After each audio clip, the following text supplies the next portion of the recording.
ሰላም ጤና ይስጥልን የሐሳብ ዴሊ ቤተሰቦቻችን በዛሬው የምንመለከተው ቀጣይ ለሶማሌላንድ ማን እውቅና ሊሰጥ ይችላል እንዲሁም የሶማሌላንድ አክቲቪስቶች ኢትዮጵያ ልትሰጠን ትችላለች ብለው ተስፋ እየሰነቁ ነው እንዲሁም ኢትዮጵያን ጫና ውስጥ የከተታት ጉዳይ ምንድነው የመጀመሪያው ሶማሌላንድ ለቀጠናው ተስፋ ወይንስ ስጋት ነው ይዛ የመጣችው እንዲሁም ኢትዮጵያና ሶማሌላንድ እውቅና የመስጠት ፍላጎቱስ እንዴት ነው የሚለውን እንመለከታለን ሁቲና አልሻባብ ቀጥተኛ ዛቻ በሶማሌላንድ ላይ አድርሰዋል የሶማሌላንድ እውቅናንስ ለምን ሀገራት ተቋማት ተቃወሙት አወገዙት የሚለውንም እንመለከተዋለን እንዲሁም ኢትዮጵያ የሁለቱ ውሃዎችን ፍላጎቶቿንስ ታሳካላችሁ የመጀመሪያው ውሃ የአባይ ውሃ አባይን የመጠቀም ፍላጎት በፍትሃዊ መንገድ ሁለተኛውን ቀይ ባህርን የመጠቀም ፍላጎቷስ ተስፋው ለመለመ ወይ የሚለውን እንመለከታለን የኢትዮጵያ ባህር ኃይል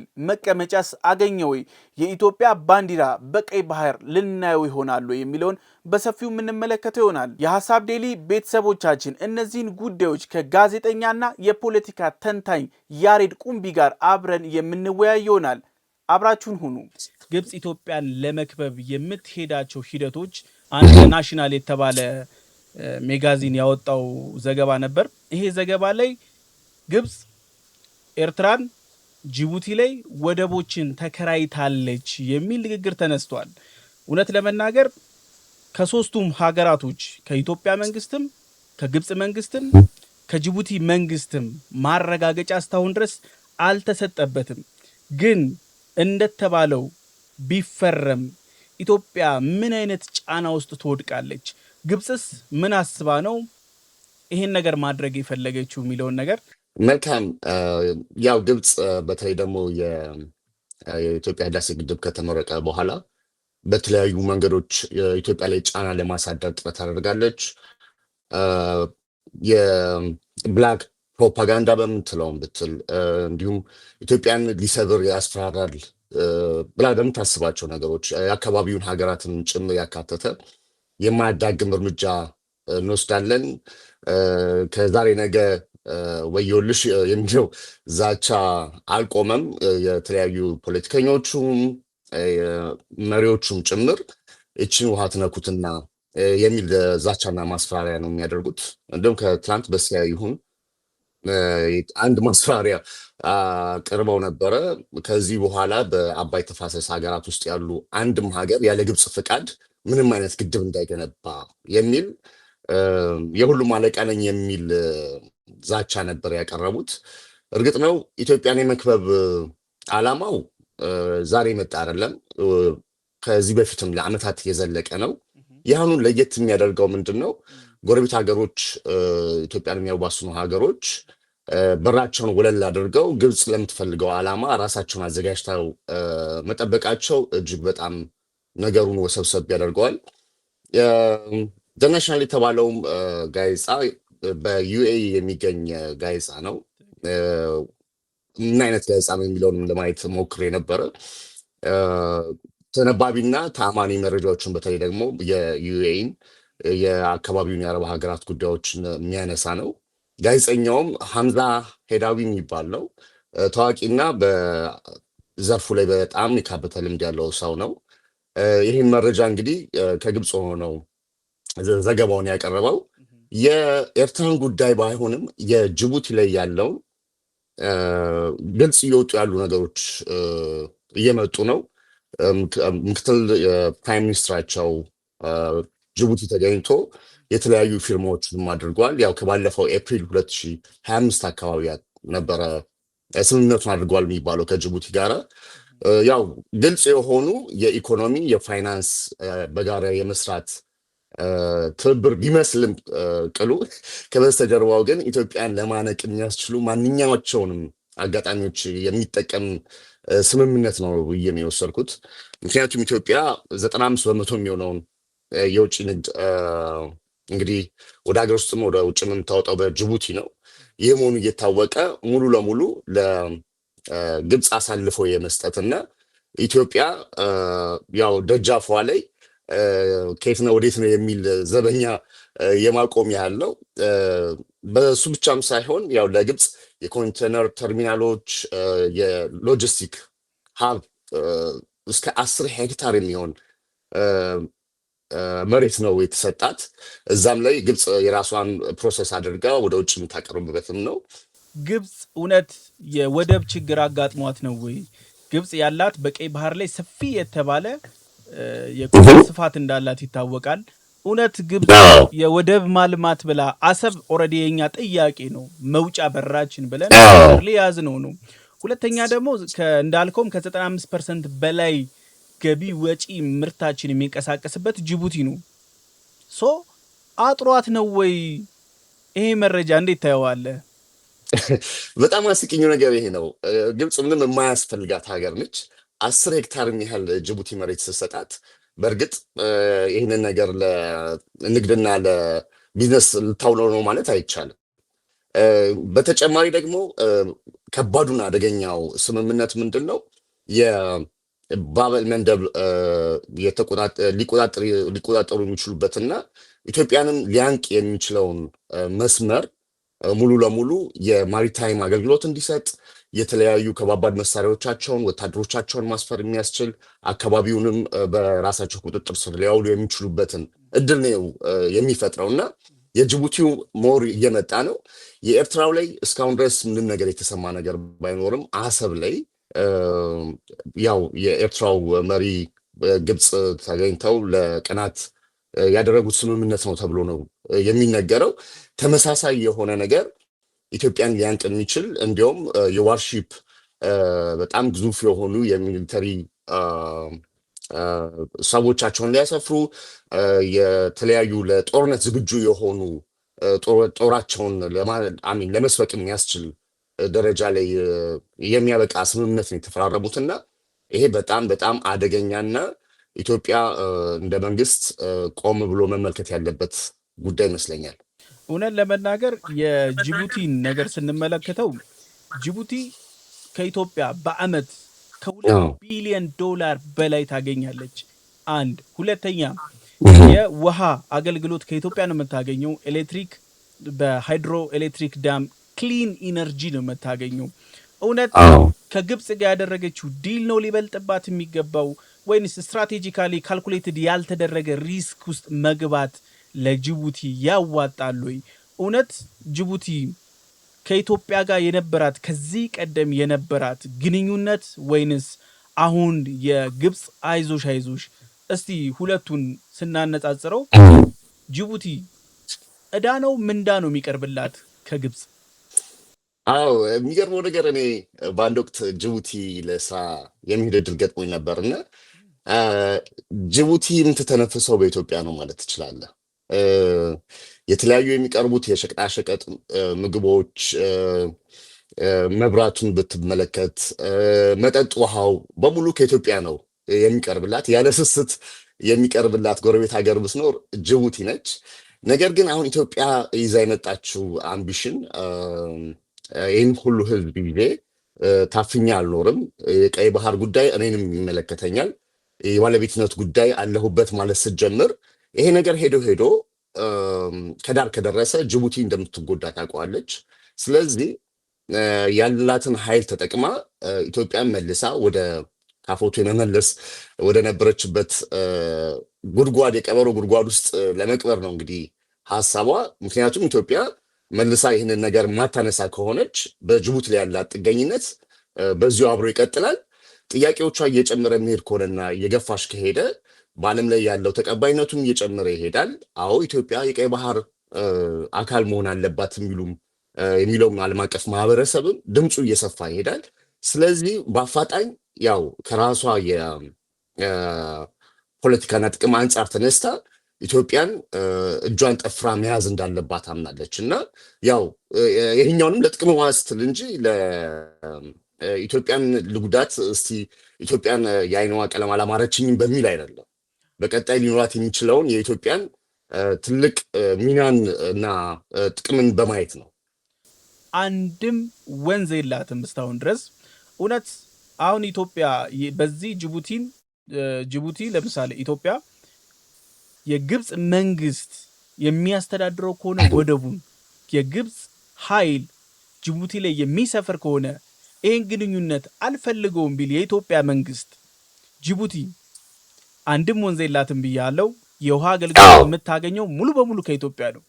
ሁለተኛ ኤሌክትሪክ የምታገኘው ሙሉ በሙሉ ከኢትዮጵያ ነው። የግብጽ መንግስት ውሃ ሊያቀርብ አይችልም። የግብጽ መንግስት ለሁለተኛ ጊዜ መብራት ማቅረብ አይችልም።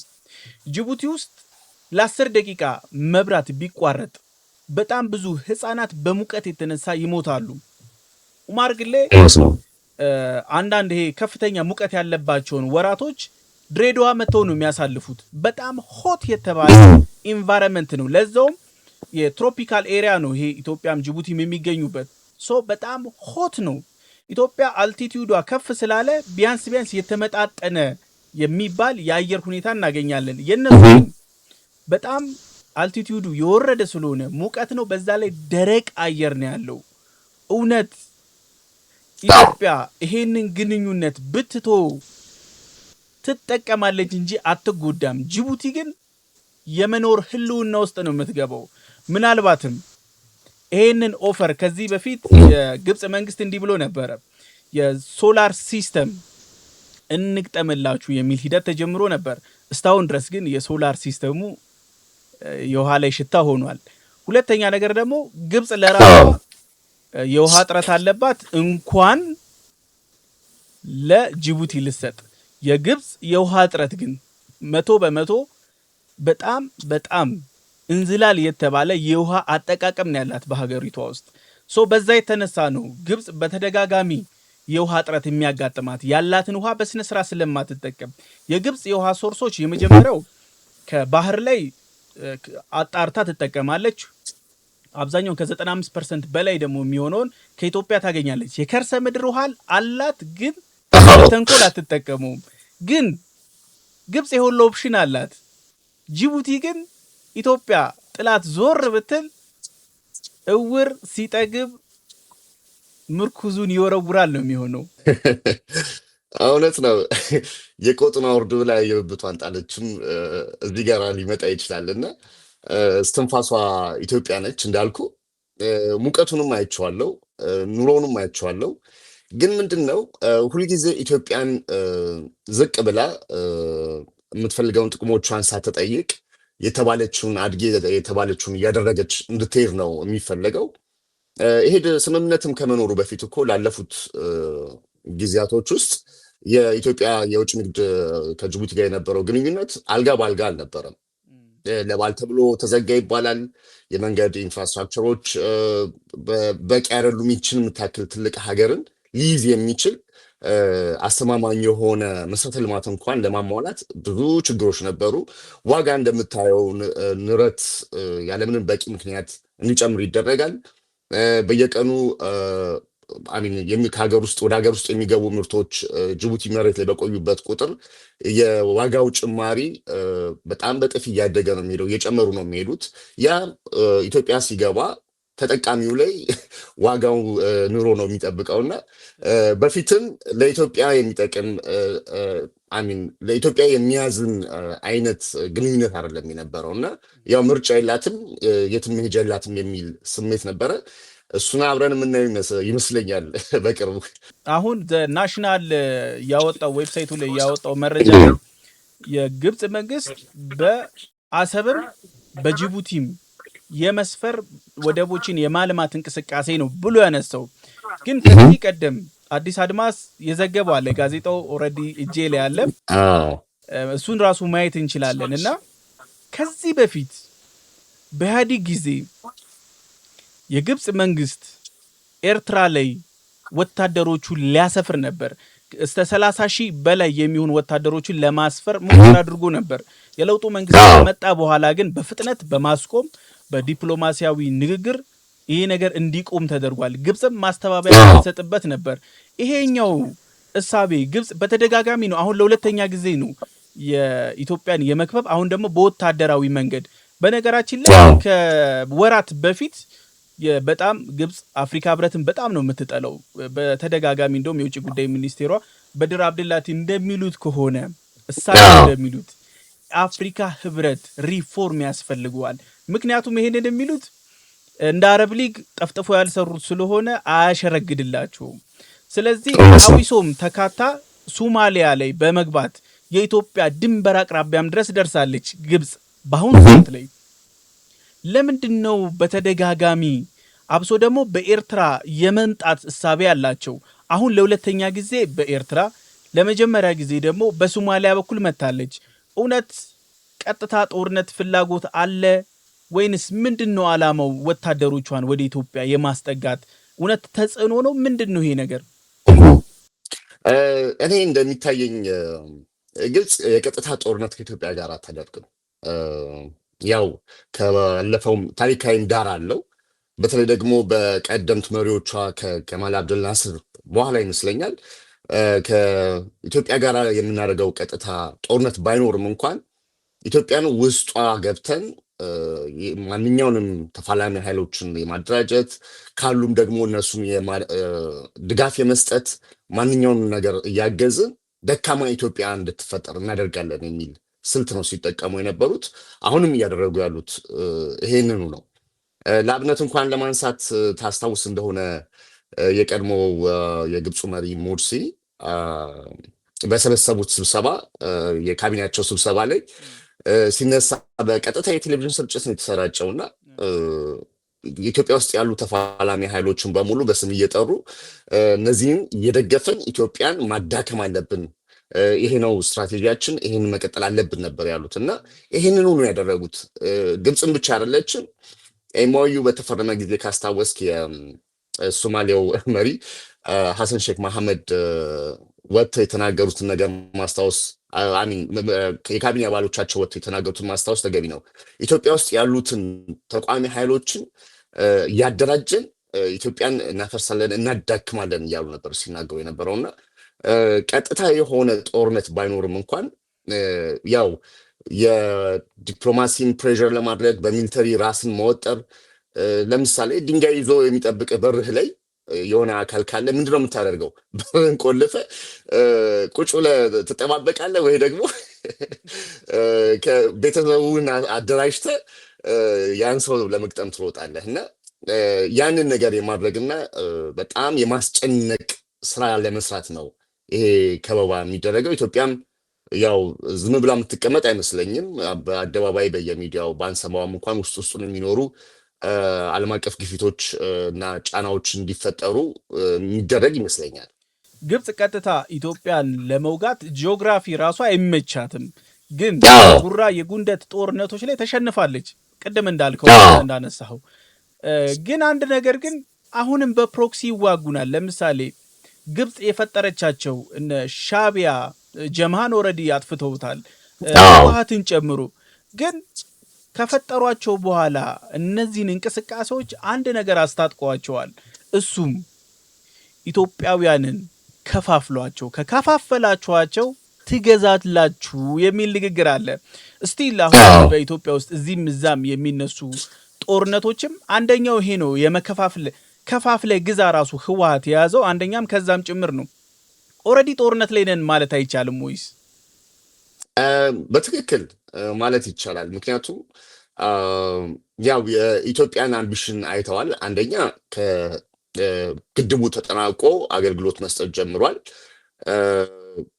በተጨማሪ ደግሞ ከወንዙ ጋር ያሉ ትሪብታሪዎችን ኢትዮጵያ እየተጠቀመች እንደሆነም ደግሞ ተረድተዋል። ለምሳሌ ብዙ ኢትዮጵያውያን ልብ ባይሉትም እንኳን በግብፅ ሚዲያዎች ግን በየቀኑ የሚወራው መገጭ የውሃ ፕሮጀክት እየተባለ ይወራል እና ጎንደርን የሚያጠጣ የጎንደርን የብዙ ዘመናት የውሃ ችግርን የሚፈታ የመገጭ ፕሮጀክት ለረጅም ጊዜ የተንዛዛ ያላለቀ ነበረ። በጣም ከፍተኛ ችግር ውስጥ ነበር ሰው። ነገር ግን ይሄ ግድብ መሰራት ማለት ለግብፅ ትልቅ ራስ ምታት ነው።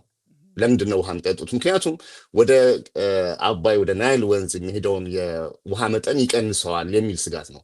ስለዚህ ኢትዮጵያ እየተረጋጋች የተሻለ ነገር እያደረገች በሄደች ቁጥር፣ ጠንካራ የሆነች በሄደች ቁጥር ተመሳሳይ የሆኑ ግድቦች፣ የመስኖ ስራዎች ይሰራሉ እና ስለዚህ በተቻለ መጠን ከተዳከምክና ከተከፋፈልክ ያው በውስጥ ግጭትና ትርምስ ውስጥ ነው ትኩረት የምታደርገው እንጂ በእንደዚህ አይነት ፕሮጀክቶች ውስጥ አትሳተፍም። እና ያን ማድረግ እንደ አንድ የዋናው የኢትዮጵያ ተልዕኮ አድርጋ ነው የምትቆጥረው። ነገር ግን በቀጥታ ልትዋጋ የምትችልባቸው አጋጣሚዎች ባይኖሩም ግን አመቺ የሆኑ እድሎች ግን አሏት ብዬ አስባለሁ። በተለይ ደግሞ በኤርትራ በኩል ከላይ በህወሓት በኩል ሌሎችም በኦላም በአማራ ክልልም ያሉ ግጭቶችን ከተመለከትክ በቀጥታ ተሳትፎ ማድረግ የሚችሉበትን እድል ነው የሚፈልጉት። እኔ እናንተ አንድ 3 ሰው ጨምረንም ሄደን ልንዋጋ ነው ጫካ ገብተናል ብንል እንዴት ልርዳችሁ ነው የሚባለው። እና ስለዚህ ለግብፅ ማንኛውም ነገር እንደ አጋጣሚ ነው። ያንተን ፖሊሲ አትጠይቅህም። ማኒፌስቶ ምንድን ነው? ቀጣይ የኢትዮጵያ ፕሮጀክትና ሀሳብ እቅድህ ምንድን ነው ተብላ አትጠየቅም። ብቻ ጥይቷን ተኩስ ነው። ይሄ ደግሞ ያው አደገኛ ነው ለኢትዮጵያን እየተራዘመ በሄደ ቁጥር። ስለዚህ ዋናው ጦርነት የቱ ጋ ነው ብሎ መለየቱ የኢትዮጵያን ጉዳይ ይመስለኛል። በሰሞኑ ትልቅ መነጋገሪያ የነበረው የሶማሌላንድ እውቅናን ነው የምንመለከተው። ኢትዮጵያ እስራኤል ለሶማሌላንድ የሰጠችው እውቅና ለአፍሪካም ለዓለምም ምን አይነት እድልና ስጋቶች ይዞ ይመጣል? በቀጠናው ላይስ ምን አይነት ተጨባጭ ለውጥ ያመጣል? የኃይል ሚዛኑስ እንዴት ይሆናል? እስራኤል እዚህ አካባቢ ላይ መምጣቷ ብቻ ለቀጠናው እድል ነው ወይንስ ሌላ የስጋት ምንጭ ሊሆን ይችላል?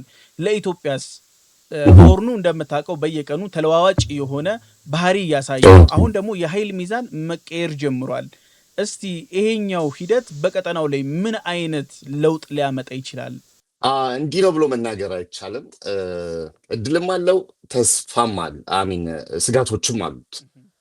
ይሄኛው እንደየ ሀገራቱና እንደየራስ ጥቅም ነው የሚወሰነው። ለምሳሌ እንደ ጅቡቲ ብታየው እንደ አደጋ ነው የሚታያት። ምክንያቱም የበርበራ ወንዝን ተጠቅማ ወደብን ተጠቅማ ኢትዮጵያ ከኔ ቢዝነሷን ወደዛ ትቀይራለች የሚል ፍርሃት አላት። ስለዚህ በተቻላት አቅም ይህንን ነገር መቃወም ነው ያለባት። ኤርትራንም ብትመለከት ተመሳሳይ ነው። እንደ ኢትዮጵያ ደግሞ እንደ እድል ነው ልታይ የምትችለው። የሶማሊላንድ እውቅና ማግኘት ማለት በተቻለ መጠን ኢትዮጵያ እስካሁን ድረስ ተዘግታ የነበረችበትን እስካሁን እየሰራችበት ነው። በቆንስላም ደረጃ አብረው እየሰሩ ነው። በበርበራ ወደብ ላይም እንዲሁም እስከ 14% ይሁን ሼር ኖሯት ገንብታለች። ስለዚህ እንደ ኢትዮጵያ እድል አለው። ነገር ግን እድል ያለምንም መሰናክል አይመጣም። የራሱ የሆኑ መሰናክሎች አሉት። የምናነሳቸው የሚታዩ የተጋረጡ ችግሮች አሉ። ስለዚህ በእድል ጉዞ መሃል ሊኖሩ የሚችሉ ችግሮችን የሚኖሩ መሰናክሎችን እንዴት እኔን ሳይጎዳኝ ማለፍ እችላለሁ የሚለውን ነገር ማየት ተገቢ ይመስለኛል። ለዚህ ደግሞ አብራ ኢትዮጵያ የምትሰራቸው ወይ ደግሞ ከኢትዮጵያ ጋር ላይ ሊያደርጉ የሚችሉ ሀገራቶች ጋራ ነገሩን የምትመክር ይመስለኛል። እኔ እንደ አጠቃላይ እንደ ትልቅ እድልና ተስፋ ነው የማየው። እስቲ ስጋቶቹ ምንድን ናቸው? ስጋቶቹ ምንድን ናቸው? ያው አንደኛ የአጠቃላይ ተቋሚ ኃይሎች ናቸው፣ ሀገራቶች ናቸው። አንደኛ ለምሳሌ ያው ተቋሚ ሀገራቶችን በምን ኢንትረስት ነው እነሱስ የሚቃወሙት የሚለውን ማየት አለብን። ለምሳሌ እንደ ቻይና እንደ ናይጄሪያ ያሉ ሀገራት ራሳቸው ጋር ተገንጣይ ኃይሎች አሉ፣ ሴሴሽኒስቶች። ስለዚህ ይሄንን ነገር የሶማሊላንድ እውቅና መሰጠት እኔ ውስጥም ሌላ አደጋ ያመጣብኛል የሚል ፍርሃት ያላቸው አሉ። ሌላ ደግሞ የኢንቴግሪቲ ጉዳይ የሶቨሬኒቲ አንድ ሀገር ሶቨሬኒቲ መጠበቅ አለበት የሚሉ እንደ አፍሪካ ህብረትም እንደ መንግስታቱ ድርጅት። ምክንያቱም ሶማሊያ አባል ሀገር ናት። አባል ስትሆን የነዚህ የነ ኢጋድ የነ አፍሪካ ህብረት የተስማሙበት ዋናው ነገር ሶቨሬኒቲን የመጠበቅ ነው። ስለዚህ ይህንን ነገር ይቃወሙታል በመጀመሪያ።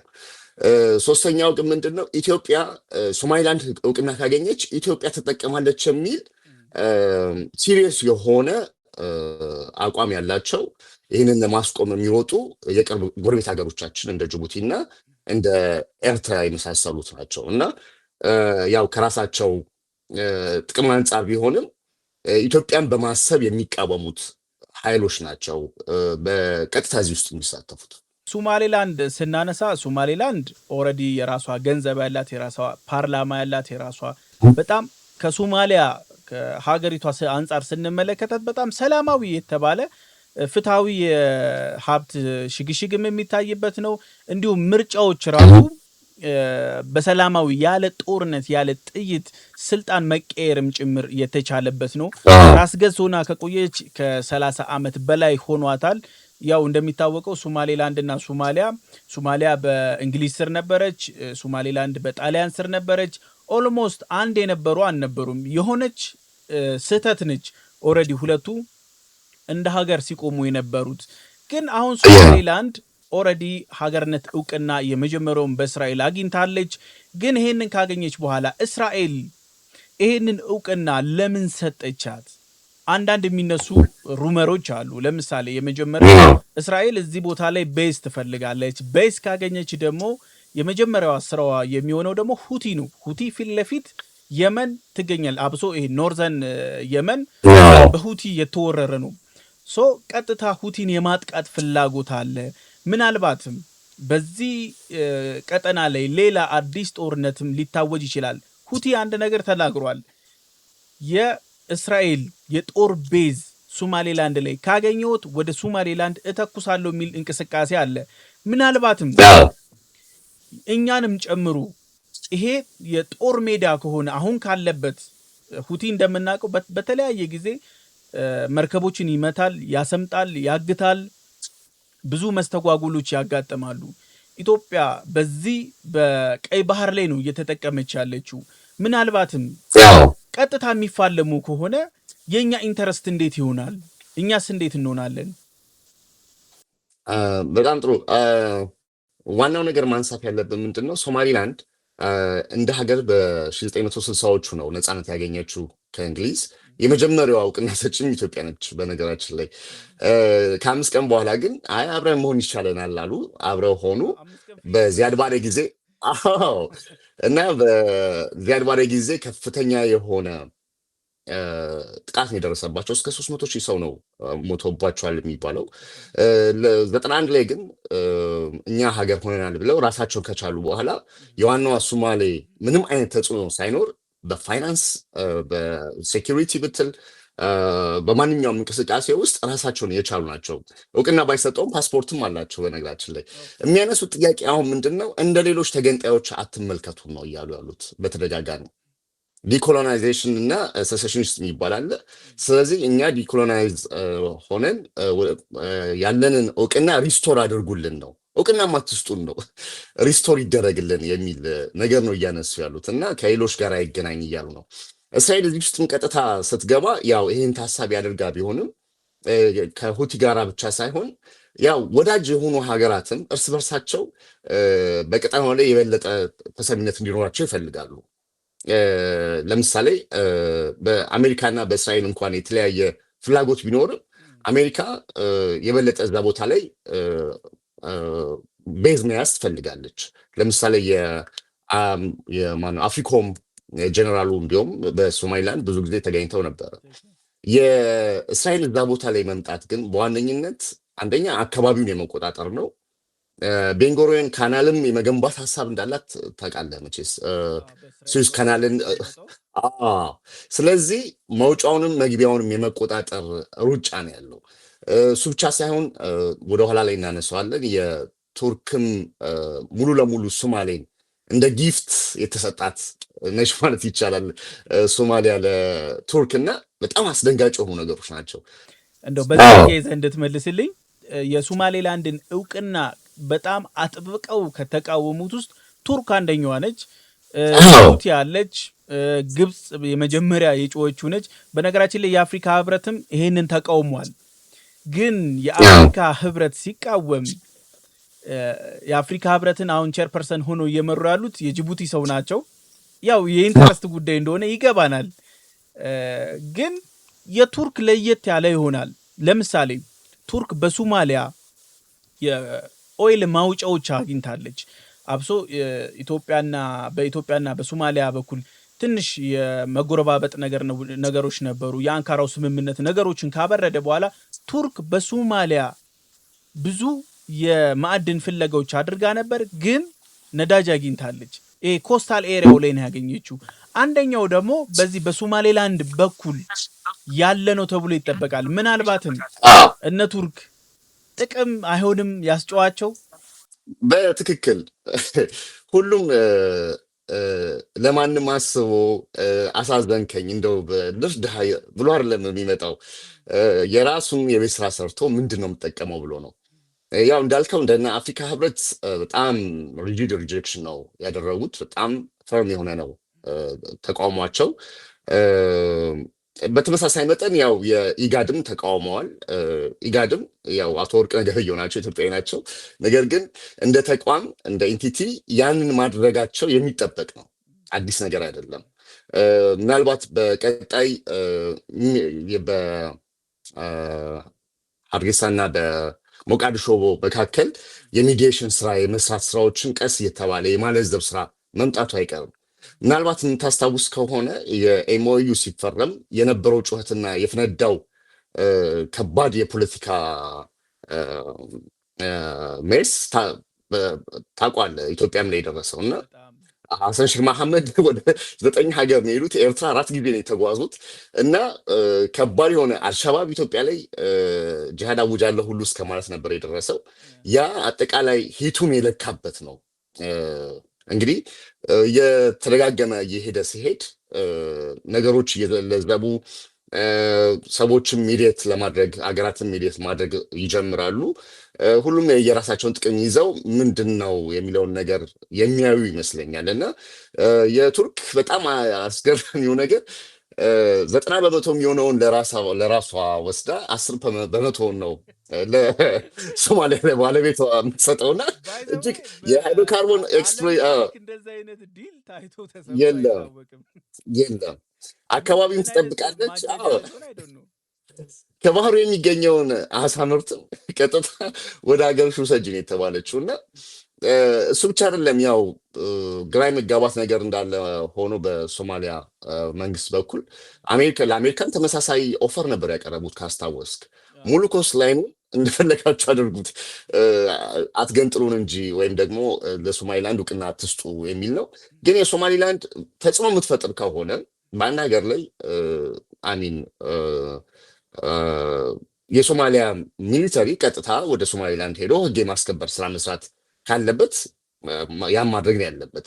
ነገር ግን ኦልሬዲ ሀገር መሆናቸውን እነሱም ያውቃሉ፣ ተነቃቅተዋል፣ ተግባብተዋል። ግን በዚሁ ያው ገግመን የሚያስ የሚል ያፈዳ ቋንቋ ነው እና ያ እስከ መቼ ድረስ ያስቀጥላል የሚለው ነገር እንግዲህ አሁን ኦልሬዲ ጂኒው ፓንዶራ ቦክሱ ተከፍቷል።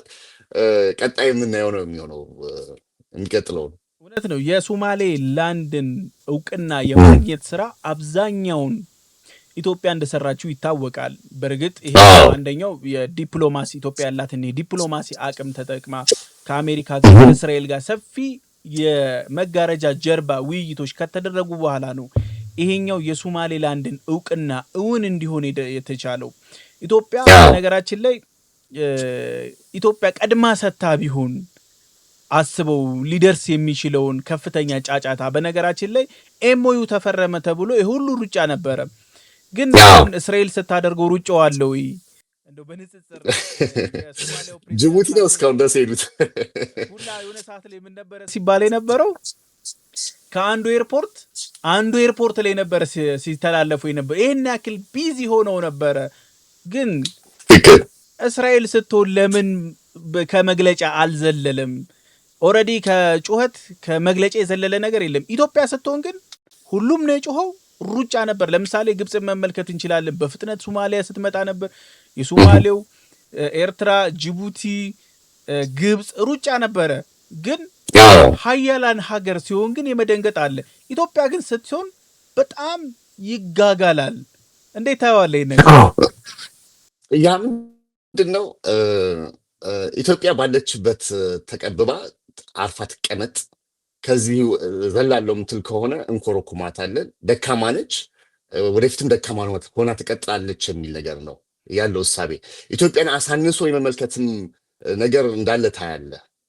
እንደ ተራ ዝም ብላ የምትበተን ቀላል አድርጎ እውነትም አላቸው። ምክንያቱም መውጫዋ ተዘግቶ ካለ ቀይ ባህር በሌሎች በጎ ፍቃድና በእነሱ ይሁንታ የምትተላለፍ ሀገር ሆናለች።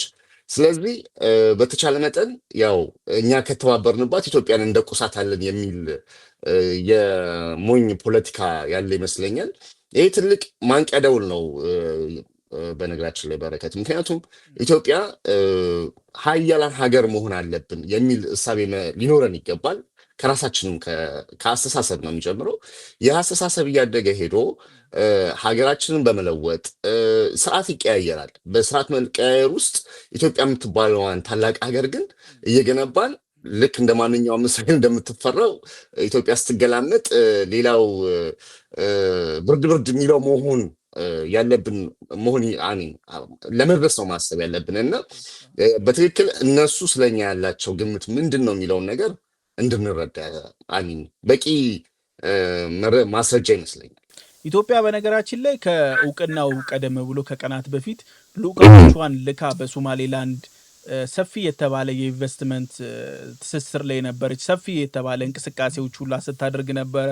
ግን ኢትዮጵያ አሁን መስጠት አለባት ወይ እውቅናውን? ከዚህ በፊት የሚባል አባባል አለ፣ ኢትዮጵያ የመጀመሪያውን ባሰጥ ቢያንስ ሶስተኛ አትሆንም የሚል ንግግር አለ። ኢትዮጵያ ብትሰጥ ይሻላል፣ ባትሰጥ ይሻላታል? ብትሰጥ ምን ሊደርስባት ይችላል? ባትሰጥስ ምን ልታጣ ትችላለች? በጣም ከባድ ነገር ነው። ያው በኢትዮጵያ በኩል ያለው እስካሁን ድረስ ዝም የማለት ነው። ነገር ግን ብዙዎች ያው ግምታቸውን ያስቀምጣሉ። ከሶማሊላንድ ሀገርነት ቀጥሎ ልትጠቀም የምትችለው ብቸኛዋ የመጀመሪያዋና ዋነኛዋ ግንባር ቀደም ኢትዮጵያ ነች። ያንን መነሻ በማድረግ ብዙ ተንታኞችም ተቋማትም ኢትዮጵያ እውቅና ትሰጣለች ብሎ ይጠብቃሉ። በተለይ ደግሞ የባለፈው ኤምኦዩ ከሶማሊላንድ ጋር መፈረሙ ያንን አክቲቬት ለማድረግ አሁን ነው ትክክለኛው ሰዓት የሚል ግምት አለ። እንደኔ አሁን በሶማሊላንድ ያለው አዲስ መንግስት የአብዱራህማን መሐመድ ዋዳኒ ፓርቲ ነው መስለኛ አዲስ ያሸነፈው። የተፋረመች ኢትዮጵያ ከተሸነፈው ፓርቲ መሪ ጋር ነበረ። ስለዚህ አሁን ዝም ብለህ እውቅና አትሰጥም።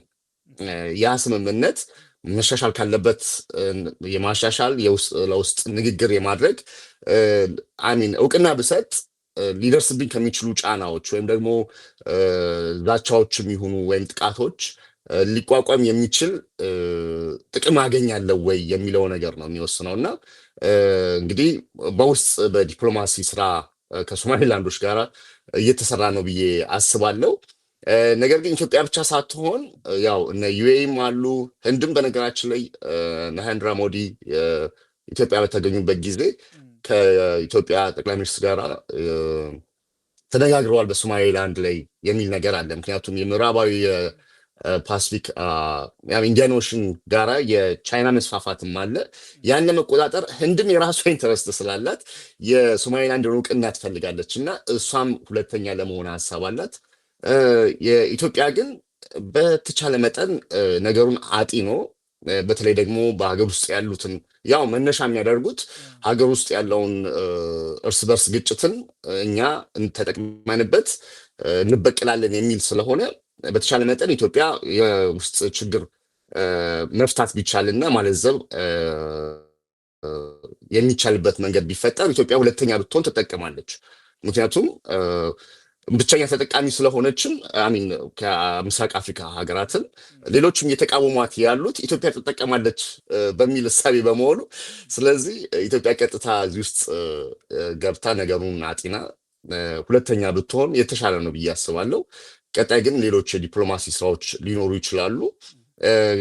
እንደ ውለታም ይቆጠራሉ እኮ ቅድሚያ እውቅና በመስጠት በሶማሊያ ላንዶች ውስጥ ትልቅ ልብ ላይ ውለታ ውስጥ ልንገባ እንችላለን እና የመጨረሻም ከመሆን ቀጣይ መሆኑ የሚከፋ አይመስለኝም። ያው አሁን የገለጽኳቸውን ነገሮች ከግምት ውስጥ አስገብቶ እውነት ነው። ሶማሌላንድ ኦልሬዲ ከ30 ዓመት በላይ ራስ ገዝ ሆና ቆይታለች። አሁን የሀገርነት ቆይታም የሀገርነትን ቁመናም እየያዘች ነው። አብዛኛውን የሀገርነት መስፈርቶችም እያሟላች ያለችም ሀገር ነች። ግን ሶማሌላንድ በዚህ በሆርን ኦፍ አፍሪካ እስከ ታችኛው ኢስት አፍሪካ ድረስ ባሉ ሀገራቶች በአሁን ሰዓት ላይ ሀገር እየሆነች በመጣችበት ሰዓት እድል ነው የምትሆነው ለቀጠናው ወይንስ አዲስ የስጋት ምንጭ ነው ራሷ በራሷ የምትሆነው? እንዴት ትታያለች እቺ ሀገር? አዎ እኔ ቀደም ሲል እንዳልኩ እድል ናት ብዬ ነው የማስበው። ምክንያቱም እንደ ሀገር ተንቀሳቅሳ ብቻዋን ያደረገችውም አሚን ከአንዳንድ ጎረቤት ሀገሮች እንዲሁም በጂዲፒ ላቅ ያለ ገቢ የምታስገባ እና ዜጎቿ የተሻለ ህይወት ላይ ያሉ ናቸው። በተለይ ደግሞ ይሄ በጣም የተወጠረና የተጨናነቀው የሆርን አፍሪካ የፖለቲካ ጉዳይ በጣም አስጊ ደረጃ ላይ ነው የደረሰው። ምክንያቱም አካባቢው ላይ ያሉ ኢንተረስቶች እየጨመሩ ነው። እንግዲህ እንደምታየው የሬድሲ ካውንስል ተመስርቶ ከኛ ውጭ ማንም አይመለከተውም የሚል የሰፈር ጉልቤዎች የሚመስል አይነት ዛቻ በየጊዜው የሚያደርሱ አሉ። እና አሜሪካ አጠቃላይ የአውሮፓ ሀገራት አያለን ሀገራት ያሉበት የኦፕሬሽን ፕሮስፐሪቲ ጋርዲያን የሚባልም አለ። አዳዲስ ኃይሎችም ማንኛውም ትንሽ በኢኮኖሚ ገዘፍ ብያለው፣ ሚሊተሪም ጠንከር ብሏል። አሁን ራሴን ትከሻይም ደልደል ብሏል። ያ ሀገር መጀመሪያ የሚመጣ ወደ ምስራቅ አፍሪካ እዚሁ ቀጠና አካባቢ እንደመሆኑ ቶሎ ሀገራቱ የራሳቸውን ነገር መያዝ አለባቸው። እንዳልኩ ከእድሉም ጋር በተያያዘ ስጋቶች ሊኖሩ ይችላሉ። በእርግጥ ትክክል ነው። ከሁቲ አማጽያን ጋር በተያያዘ አልሸባብም እንደዚሁ በተጨማሪ ከእሱ እውቅና ጋር ተያይዞ የጁባላንድ እና የፑንትላንድም ለእኔም የሀገርነት እውቅና ይሰጠኝ የሚሉ ነገሮች ሊኖሩ ይችላሉ።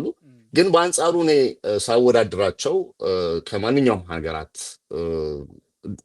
ሶማሌላንድ ራሷን የቻለች እንደ ሀገር የቆመች ነች።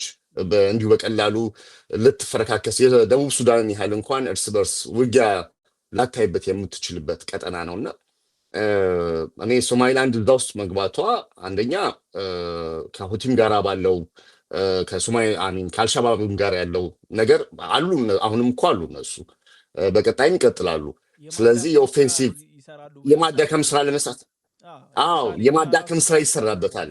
የአልሸባብ ዛቻ አለ፣ ግልጽ ዛቻን ያደረገው። ሁለት ደግሞ ግብፅ እንደምታውቀው በሴራ ኤርትራን እንዴት የኤርትራ የብሔርተኝነት አዲስ እንቅስቃሴ አቆጥቁጦ ያቺን ሀገር የመገንጠል ኢትዮጵያን ሙሉ በሙሉ ከባህር የመዝጋት ኦልሬዲ አሁን ኤርትራውያን የሚዝቁት መከራ ሁን ተብሎ ከግብፅ የተሰጠ አጀንዳ ነው። እቺኛዋ አዲስ ተስፋ ያላትን ትልቅ ሀገር ሶማሌላንድን የተሻለ የተባለችውን ሀገር በሴራ የማዳከም ነገር አይኖርም ወይ? ምክንያቱም ግብፅም የሻቢያ መንግስትም በሰፊው በዚህ ነገር ሀገር በማሰም ኢንስቲቱሽናል ዲኬን በሰፊው በመስራት ይታወቃሉና እንደዚህ አይነት ስጋቶች የሉባትም ወይ? ዋናው ርዕይ ለሀገር ያለ ርዕይ ነው የሚወስነው። በሶማሊላንድ ላይ ብዙ ኢንትረስት ያላቸው ሀገራቶች ጋር ግንኙነት አድርጋለች።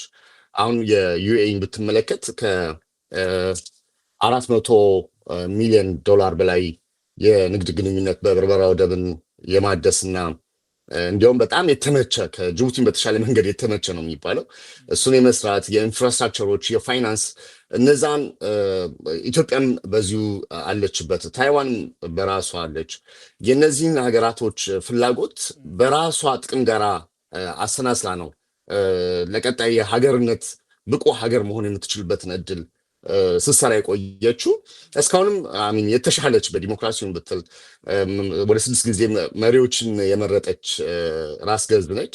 ስለዚህ የሀገር የመሆን ርዕያቸው በጣም እጅጉን ሰፊ ነው።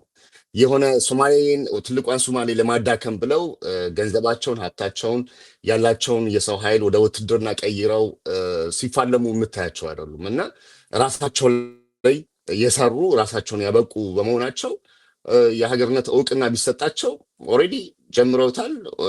እንደ ሀገር ነው የሚንቀሳቀሱት እና ይህን ያህል የሚከብዳቸው አይመስለኝም።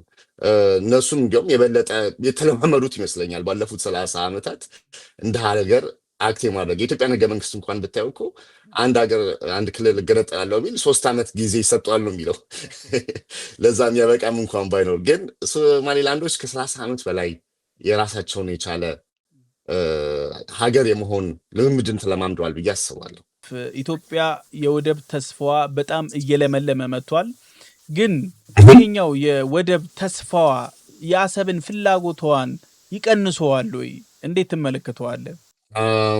አይቀንሰውም። ኢትዮጵያ መውጫሽ አንድ ነው ያላት ማን ነው? አሁን እሱ ነው። እችን ካገኘው ይበቃኛል፣ ለነገ ደግሞ ጊዜ ያቀል አይነት ነገር አያዋጣም። ሁለተኛ ከአሰብ ጋር ቀይ ባህር ጋር በተያያዘ አሁን እንዲሁም ናሬቲቭ ወደ ባለቤትነት ጉዳይ ታሪካዊ ዳራን ያነሳ የባለቤትነት ጉዳይ እየተካሄደ ነው። እንዲሁም የበለጠ የሚያጠናክረው ነው ብዬ ነው የማስበው። የኤርትራም ከፍተኛ ተጽዕኖ የሚበረታውና ኢትዮጵያ ላይ የሶማሊላንድ ላይ በምታደርገው እንቅስቃሴ የሚባልበት ምክንያት አንዱ ሪዝን ምንድን ነው? እንዲሁም ግልግል ነው። በቃ እንኳን እዛ ሄደች እዛው ትቀጥል አይነት ያለው ነው እና ከፍተኛ የሆነ ናዳ እና ተቃውሞ እንዲደርስባት ምክንያት የሆነው እንዲሁም አስቻይ የሆነ ተጨማሪ አቅምና ብቃት ይዛ ትመጣለች፣ የባለቤትነትም ጉዳይ አትተውም የሚል ፍርሃትም ስላለ ነው። ስለዚህ ኢትዮጵያ ያንን ነገር እተዋለሁ እንኳን ብላ ባታነሳውና ብትተውም እንኳን ሁልጊዜ መርሳት የሌለብን ኢትዮጵያ በተቻለ መጠን እየተዳከመች መሄድ አለባት የሚለው ነገር ቀይ ባህር ላይም ወጣ ምንም ሆንክ የሚቆም ነገር አይደለም፣ እነዚህ ሀገራቶች እስካሉ ድረስ ግብፅን ጨምሮ ማለት ነው። ስለዚህ ለዛ ብቁ ሆነ መገኘትን የመሰለ የለምና ፍላጎቶችን፣ ጥያቄዎችን ማቆም የለብህም ማንኛውም ነገር። ኢትዮጵያ የሶማሌላንድን ተጠቅማ ወደ ባህሩ ምክንያቱም ያው ተወዳጅ የሚባለው ከዚህ በፊት በታሪክም የሚታወቀው በጣም ትልቅ የሆነው የኢትዮጵያ ባህር ኃይል ወደ ቀይ ባህር ከወጣ ግን የአንዳንድ ሀገሮች ፍቅር ይከስማል የሚል እሳቤ አለ። ለምሳሌ የኤርትራ ህልውና የኢትዮጵያ መዘጋት ላይ የተመሰረተ ነው እንደምናውቀው። ለምሳሌ ኢትዮጵያ የሶማሌላንድን ተጠቅማ ባህር ኃይሏን ቀይ ባህር ላይ ካሰፈረች የግብፅ ኤርትራ ስትራቴጂካል ፍላጎቷ ምን ሊሆን ይችላል? ምክንያቱም ግብፅ እስካሁን ድረስ ለሻቢያ መንግስት ለኢሳያስ አፈወርቂ ስትረዳ የነበረው ኢትዮጵያን እንድታፍን ነው፣ ሆልድ እንድታደርግ ነው፣ 130 ሚሊዮን ህዝብን እንድታፍን ነው። ኢትዮጵያ አብዛኛው ሳይድ ከወጣች የኤርትራ ተፈላጊነቷ እምብዛም ይሆናል። እስቲ ኢትዮጵያ ከወጣች በቀይ ባህሩ ላይ ግብፅና የሻቢያ ፍቅር ንፋስ አይገባውም ወይ? እንዴት ትመለከተዋለህ? በጣም ይደረጃል። እንዲያው ምንድነው አፍኖ የማቆየት ነበረ። አፍኖ የማቆየት ነበረ። ኢትዮጵያ ከወጣች መልሶ የማፈን ሌላ አዲስ ስትራቴጂ ተይዞ ነው የሚመጣው። ምክንያቱም በተቻለ መጠን እንዳልኩ የምታገኛቸውን ማንኛውንም እድሎች እንደ ሀገር ደካማ ኢትዮጵያ ጠንካራ ግብፅን ይፈጥራል፣ ደካማ ኢትዮጵያ ጠንካራ ኤርትራን ይፈጥራል የሚል እምነት ስላለ ከዛ ውጭ የሚሆን አይደለም። ለምሳሌ የግድቦች ስትገነባ መልሰ ደግሞ እንዳትገነባ እንዲጓተት፣ በዛ አካባቢ ላይ ግድቡ በሚገነባበት ቦታ ላይ ከፍተኛ የሆነ ግጭት እንዲኖር ወይም ደግሞ ስራዎቹ እንዲስተጓጎሉ የማድረግ ማንኛውንም ከትንንሽ ከግለሰባዊ ጸብ ውስጥ ራሱ ሊገባ የሚችል ነው እና እንዲሁም ኢትዮጵያ ወደዚህ ውስጥ በቀረበች ቁጥር ጫናውን በዛው ልክ እየጨመረ ፍቅራቸውም እየደረጀ ሄዶ ከባድ ነገር ለማድረስ ነው የሚፈለገው። ዋናው ነገር ግን ምንድን ነው? ኢትዮጵያ ይህንን ነገር ትቼ እቀመጣለሁ፣ በቃ አርፌ እቀመጥ እኮ ይህ ሁሉ አይደርስብኝም ብትል እንኳን አይቆምም ጥያቄው። የማፈኑ በማፈን ውስጥ ማፈን በጣም ማፈን እንደገና ደግሞ በጣም ማፈን አለ። የኢትዮጵያ ኤምኦዩ ሲፈረም ነው ለመጀመሪያ ጊዜ ግብፅና ሶማሊያ እፍ ያለ በአዊሶም ተካቶ ወታደሮቿን ወደ ሶማሊያ የመላክ እንቅስቃሴ መጥተው ሶማሊያ እንኳን ብዙ ቃል ተገብቶላታል። ብቻ ኤምኦዩን አምክኙ፣ ብቻ ይሄ የሶማሊያን የሀገርነት መከፋፈል እንዳይመጣ በሚል ኢትዮጵያን ብቻ አፍኝ እንጂ ብዙ ቃል ተገብቶላታል። የሶላር ሲስተሙን ላስተመዘርጋት ደህንነቷን ከፍ ለማድረግ እንቅስቃሴዎች፣ የማሪታይም ስምምነቶች ብዙ ነበሩ። ልክ ኤርትራ የተገባለት አይነት ቃል ኤርትራና ሶማሊያ የተገባላቸውን ቃል ሊያጡ አይችሉም ወይ? አያጡትም። በነገራችን ላይ የሚደረግላቸውም የሚሰጣቸውም ቃል ይህን ያህል ሀገራቸው ላይ ለውጥ ሲያመጣ አታይ። የተደረገላቸው ይሄ ነው የሚባልም ነገር የለም። በነገራችን ላይ የተሰራላቸው ፕሮጀክትም የለም። ግን አለ አይደለ እንዲሁ ከራሳቸው ጥቅም አንጻር በመሆኑ ኢትዮጵያን ያስፈራልኛል፣ ኢትዮጵያን ያስደነግጥልኛል የሚሉትን ሁሉ መጠቀም ሳለባቸው ነው የሚጠቀሙት። ከዛ ውጭ ግን በብዛት የግብፅ ፍላጎት ነው እየተደረገ ያለው። ይህ ነገር የሚቀጥለው እስከ መቼ ነው? ኢትዮጵያ በተለይ ደግሞ የተለያዩ ኃይሎች ተፈጥረው ተከፋፍለው በእርስ በርስ ግጭት ሲቪል ዋርም ራሱ ቢከሰት ማኔጅ አድርገው እዛው ከበው ሊያስቀሩት በሚችሉበት መንገድ እና አጠቃላይ እንደ ሀገር ፍሪዝ የምታደርግበትን እድል እስኪፈጠር ድረስ አይቆምም ብዬ ነው የማስበው። ስለዚህ ሞር ተጨማሪ ድሎችን አሁን ለምሳሌ ወደ ቀይ ባህር ኢትዮጵያ ብትወጣ እኮ ከሁቲ ዛቻ ይደርስባታል፣ ከአልሸባብም በተጨማሪ ይደርስባታል እኮ የራሱ የሆኑ ስጋቶች አሉት። እነዚህን ኃይሎች ግን እየተጠቀሙ ጫናውንም እያበረቱ መልሶ ኢትዮጵያን ወደ ነበረችበት የመሰብሰብ ከዛም በታች ዝቅ እንድትል የማድረግ አቋማቸው አይለወጥም ብዬ ነው የማስበው እና ፍቅራቸውም እየደረጀ ከክልል ከክልህም የሚቆም አይመስለኝም እንዲሁ በቀላሉ። ኢትዮጵያ የሁለቱ ውሃዎችን የመጠቀም ሰፊ ፍላጎት አላት። ኢትዮጵያ በዓለም አቀፍ ሕጎች ላይ የተመሰረተ የትኛውንም ጎረቤቶቻችንን ባልጎዳ መንገድ የድንበር ተሻጋሪ ወንዞችን በጋራ የማልማት ፍላጎት አላት። አንደኛው ከግብፅ ጋር እስካሁን ድረስ ሲያላትማት የነበረው ይሄም ጉዳይ ነው፣ የሁለቱ ውሃዎች ጉዳይ። ኢትዮጵያ አንደኛውን የናይልን እኛ አባይ ብለን የምንጠራውን እሱን መጠቀም ጀምረናል። አንደኛው ጫና እስካሁን ድረስ ከስምምነት እየወጣን ነው። ብዙ ዛቻዎች፣ አንድ ውሃ ትነካና ሁሉም አማራጮች አልሲሲ በተደጋጋሚ ሁሉም አማራጮች ቴብላችን ላይ አለ። ኦልሬዲ አማራጭ የሚሉት የፕሮክሲ ዋር ኦልሬዲ አሁንም እየተዋጋ ነው ያለው። ሁለተኛው ደግሞ የቀጥታ የግንባር ጦርነት የሚሉት ሳቤም አለ።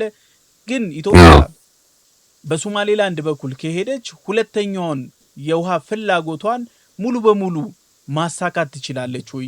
ኢትዮጵያ በቀይ ባህር ላይ ፍላጎቶቿ አንደኛ የሸቀጣ ሸቀጥ ወጪ ገቢ ምርቶቿ መንቀሳቀስ ነው። ሁለተኛ ደግሞ ከቀይ ባህር የሚመጣ ጥቃቶቹንም መመለስ መቻለው። ለምሳሌ ግብፅ ቅድም እንዳነሳ ነው፣ ቅድም አንተም እያነሳው ስለነበር ጂኦግራፊም ያላት አቅምም ለፕሮክሲ እንጂ ቀጥታ መጥቶ ለመዋጋት አይሆንም። ቀይ ባህር ላይ ግን ከሆነች አዲስ አበባን የማጥቃት ተስፋ እድሏ የለመለመ ነው። ሶ ኢትዮጵያ ሁለቱን ውሃዎች በሰላማዊ መንገድ የመጠቀም እድሏን ታስጠብቃለች ወይ? አሁን አስደንጋጭ ያደረገውና እንደዚህ እኔም መርበትበት ነው የምለው። በነገራችን ላይ ይህን ያለም የሚያሰጋ አይደለም። ምክንያቱም ኢትዮጵያ መጠየቅ አትችልም። ለካ እስካሁን ድረስ ይገባኛል ማለት አትችልም። እንደዛ ነበር የሚያስቡት እና ለካ ይገባኛል ማለት ይህንን ስልጠቀም ማለት እንደ ወንጀል የሚቆጠርበት ነው የሆነው። ለምሳሌ ኤምኦዩ በተፈረመበት ጊዜ የነበረውን ጫጫታ ካስታወስክ ኢትዮጵያ ማን ስለሆነች ነው ግድቡ የተመረቀ ማግስት ጀምሮ በየጊዜው እነ ኢጅፕት ኢንዲፔንደንት እና አልአርሃምን ብትከታተላቸው የሚወጡ ዛቻዎች ኢትዮጵያ ላይ የሚነዙ ናዳዎች እንዲህ በቀላሉ የሚገለጽ አይደለም። ከፍተኛ ስራ እየሰሩበት ነው። አሁን እነሱ በተቻለ መጠን ምንድን ነው ግብፅ ኢትዮጵያ አጠቃላይ የግድቡን ጉዳይ አሳልፋ ለግብፅ እንድትሰጥ ተጨማሪ ስራ የምታስባቸውን ግድቦችንም እንድታቆም ኢትዮጵያ እንድትስማማ ትፈልጋለች። እሺ በቃ ይህ ሁሉ ናዳ ከሚደርስብን ይህ ሁሉ ነገር ከሚመጣብን እንተወና በቃ ግድቡንም አንቺም ግቢበት እኔም አልገነባም ብላ ብትቀመጥ ነገ ተመልስ ሀሳቧን ብትቀይርስ ብላ ስለምታስብ የባሰ ይበልጡኑ ማዳከም ውስጥ ነው የምትገባው። እና እዚህ ጋር አሁን ጉዳዩ እንዲሁ በቀላሉ እጅን ትሰጣለህ ወይስ አትሰጥም ነው።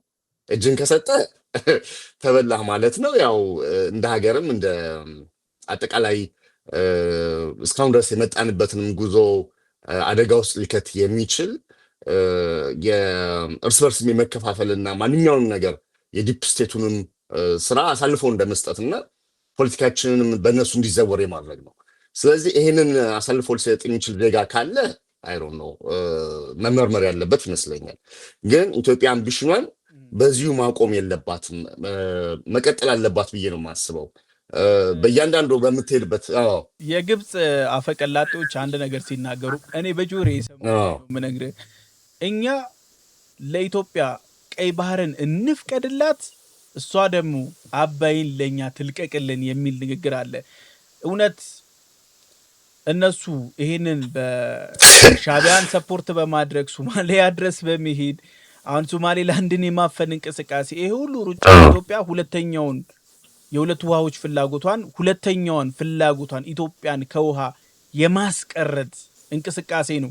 በነገራችን ላይ ኢትዮጵያ ሁለቱን ውሃዎች ላይ በጣም ስታተኩር የመጀመሪያው የጥንት ስልጣኔዎችን እንመልከት፣ ኢቨን የግብፅ ስልጣኔ እንመልከት። አባይን ተከትሎ ነው ከተሞች የሚለሙት፣ ስልጣኔዎች የሚነሱት። ትልልቅ ሲቪላይዜሽኖች በዛ ልክ ነው እየተነሱ የነበሩት። ከውሃ ስትርቅ እየደረክ ሲቪላይዜሽን እየወደቀ ዲኬ እያደረግ እየቀጨችክ ነው የምትሄደው። ሶ አሁን እንደ መደራደሪያ ይሄን ነገር ያነሱታል። እኛ ኢትዮጵያ አሳሪ የውል ስምምነቱን ትፈርምልን በአባይ ላይ፣ እኛም ኢትዮጵያ እውቅና እንስጠው፣ ጥያቄዋን እውቅና እንስጠውና ቀይ ባህርን ታገኝ የሚል እንቅስቃሴ አለ። ኢቭን ይሄ ነገር በአንዳንድ የኢትዮጵያውያን ፖለቲከኞች አፍም ጭምር እየሰማ ነው። እንዴት ትመለከተዋለህ? ዶሮን ሲያታልሏት ነገር ሊመጣ ነው እና አንደኛ የአባይን በኢትዮጵያ ውስጥ ያለውን እንደ አንድ ወንዝ አድርጎ የመቁጠር የተሳሳተ ግንዛቤ አለ። ኢትዮጵያን ይህንን የአባይ ገባሪ የሆኑ ወንዞችን እነማን ናቸው ብለው ቢመለከቱ በጣም መልካም ይመስለኛል። እያንዳንዱ አብዛኛውን የሀገሪቱን ክፍል ያሉ ወንዞች ገባር የሚሆኑት ለአባይ ነው። የግብፅ የውሃ ተመራማሪዎች እያንዳንዷን ወንዝ መነሻዋን ጀምሮ እስከ መዳረሻዋ ድረስ ምን ተሰራ፣ እንዴት ነው ሊሰሩ የታሰቡ ፕሮጀክቶች፣ መስኖች መቆም ያለባቸው ብለው እዛ ላይ ነው ጊዜያቸውን የሚያጠፉት። አባይ ሲባል እንዲሁ ከአባይ ወንዝ ተሻግሮ ወደ ሱዳን ቀጥታ የሚሄደውን ቀጥ ያለውን አይደለም ማየት ያለብን። እነሱ የሚመለከቱት እያንዳንዷ የአባይ ገባር የሆኑ ወንዞች ላይ የሚሰሩ ፕሮጀክቶች ናቸው። ያንን አሳልፈ ሰጠ ማለት ህዝብህም አያርስም፣ ዛፍን መትከል አትችልም በነገራችን ላይ። ምክንያቱም ይይዛል፣ አፈር ውሃ ስለሚይዝ ስለሚመጥ ይቀንሷል ብለው ያስባሉ። ሌላውን ተወና በአረብኛ ብትል በእንግሊዝኛ ቋንቋዎች የመገጭ የውሃ ፕሮጀክት ምን ያህል ኢትዮጵያ ህዝብ እንደሚያውቀው አላውቅም። አሁን የግብፅ ህዝብ የሚያውቀውን ያህል እና ያውቃሉ በደንብ። ስለዚህ የጎንደር ህዝብ ውሃው በቃ ይቅርበት እንደማለት ነው። ስለዚህ አንዱን አሳልፈ እንደዚህ በቀላሉ ትልቅ የናሽናል ፕሮጀክት ነው፣ የውጭ ጉዳይ ፖሊሲ ነው። ቀጣዩ ጦርነትን የሚፈጸመው እኮ የሚደረገው በውሃ ነው ይባላል። እውነት ለመናገር ኢትዮጵያ ደግሞ ለዛ ሀብታም ነች። ጦርነቱ በውሃ ቢሆንም ተፈጥሮም የሚሰስት አይደለም። ዋዩ ሸበሌን ሶማሌን የሚያጠጣ ነው። በዚህ ሰዓት ላይ ከፍተኛ የሆነ የሙዝ ተክላቸውን የሚያበቅሉበት ከኢትዮጵያ መነሻ ያደረገው በሚሄደው ዋዩ ሸበሌ ወንዝ ነው። በየአቅጣጫውን ብትሄድ ኢትዮጵያ መጋቢ ነች በውሃ አቅሟና አዎ እ፣ ይህንን እከለክላለሁ የሚልም ግሪዲ የመሆን ነገርን ከኢትዮጵያ ያለ አይመስለኝም። ምክንያቱም ውሃው የኔ ነው እኔ ብቻ ነኝ የሚጠቀመው ሳይሆን ሁሉም እንደ ማንኛውም እ፣ በዚህ ምድር ላይ እንዳለ ሰው እኩል ተጠቃሚ እንሁን የሚል ነው። አሁንም ግብፅ ይዛ የምትሄደው እ፣ በቅኝ ግዛት ውል የነበረውን የሱዳንና የግብፅ በጋራ የፈረሙትን ውሳኔ ተፈጻሚ ይሁንልኝ ነው። ኢትዮጵያ ደግሞ አይሆንም ነው። ግብፅ አሁን መጨረሻ ሰዓት ላይ ያመጣችው ምንድን ነው? እንዲያውም በቃ አለቃ እኔ ነኝ፣ ማንኛውም የተፋሰሱ ሀገራት ምንም ያለ እኔ ፍቃድ እንዳይገነቡ የሚል ቀጭን ትዕዛዝ የሚመስል ነው እና ይሄ ምን ያህል እ፣ ለመነጋገርም ዝግጁ አለመሆናቸውን ያሳያል። ግን ይውጣላቸው። ያው መጨረሻ ላይ በመድረክ መጥተው ጠንካራ መሆንን እያዩ ሲሄዱ የማይዛነፍ አቋም ላይ እንዳለ መሆንን ሲያረጋግጡ ማንም ልብን አይቶ እኮ ነው የሚቀርበው አይደለ? ስለዚህ በሂደት የሚመጣ ይመስለኛል። ግን የነሱ የተሳሳተ የሚዲያ ዘመቻቸው አይቆምም ብዬ አስባለሁ። በተለይ ደግሞ ይህንን አይተው አሚን በእነሱ ፕሮፓጋንዳ የሚሄድ ኢትዮጵያዊ ካለ በደንብ ያለውን ነገር ካርታውን ቁጭ አድርጎ መመልከት በቂ ይመስለኛል። ጎረቤት እዛው ደጃፍ ላይ ወደ አባይ የሚሄድ ወንዝ ታገኛለህ እና እስከዛ ድረስ ነው እነሱ የደረሱት የሚለውን ለማለት ነው። የቀጠናው ሀገራት እንደውም ኢትዮጵያ ምን ብለው ይጠራታል? የውሃ እናት ብለው ሁላ እስከ መጥራት ይደርሳሉ። ኢትዮጵያ ሁሉንም ጎረቤቶቿን ታጠጣለች። ወንዞቿ በሙሉ ከኢትዮጵያ ነው የሚሄዱ። በነገራችን ላይ ከዛ ወደዚህ የሚመጣ የለም፣ ከዚህ ወደዛ የሚሄድ ነው ያለው።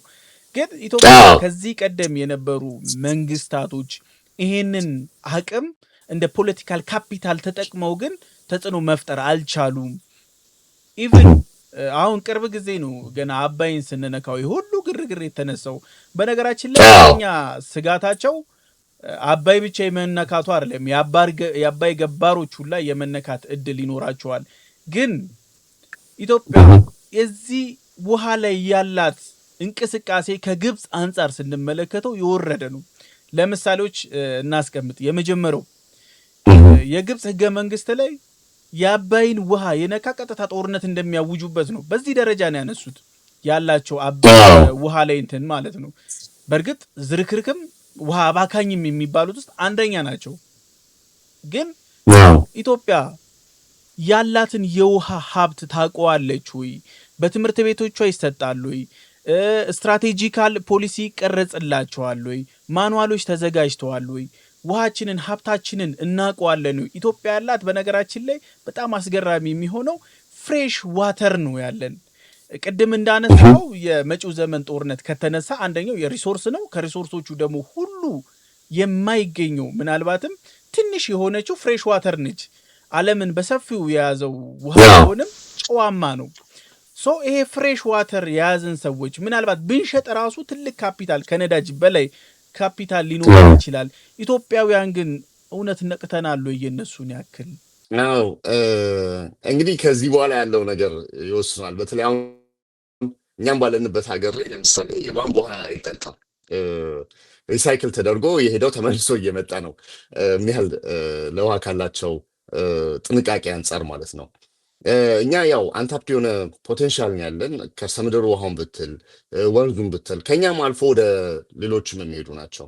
በቀላሉ ለማየት ወንዞቻችን እኮ በከተሞች አካባቢ ያሉት የተበከሉ ናቸው። ባጠገባቸውም ለማለፍም እንኳን በጣም በጣም አስቸጋሪ ነው። ለበሽታም ራሱ የሚዳረጉ ናቸው። ወንዞች አጠገብ የሚኖር ሰው ከሆነ በጣም ዝቅተኛ ነዋሪ ወይም ደግሞ ሆምለስ ነው የነበረው እና ነገር ግን ለውሃ የምንሰጠው ክብር፣ ውሃን ማቆሸሽ፣ እዛ ውስጥ የማደርገው ነገር እኔንም አፌክት ያደርገኛል፣ ንጹህ ውሃ ማየት አለብኝ የሚል ትውልድ ሲመጣ ከዛ ይጀምራል። ፖቴንሻልህን ማወቅ፣ ንጹህ ውሃ ለማግኘት የምታደርገው ጥረት። አሁን የትም ቦታ ብትሄድ አንዳንድ ጊዜ ይገርመኛል። ለምሳሌ ወደ ቦረና አካባቢ በነበረው ድርቅ ከብቶች የሚጠጡት ውሃ አጥተው ነበረ ሲሞቱ የነበሩት። የሆነ ዘመቻ ተደረገ፣ ቁፋሮ ተደረገ፣ አንድ 5 ቦታ ወጣ ተባለ፣ ውሃ በውሃ ሆነ እና እነዚህ ነገሮች በደንብ እያጠናን በየዩኒቨርሲቲዎች ኢትዮጵያና ውሃ ምን ማለት ናቸው የሚለው ነገር የዋተር ጋር የተያያዙ ግብጾች በእያንዳንዱ ከኬጂ ጀምሮ ነው ትምህርቱን የሚሰጡት።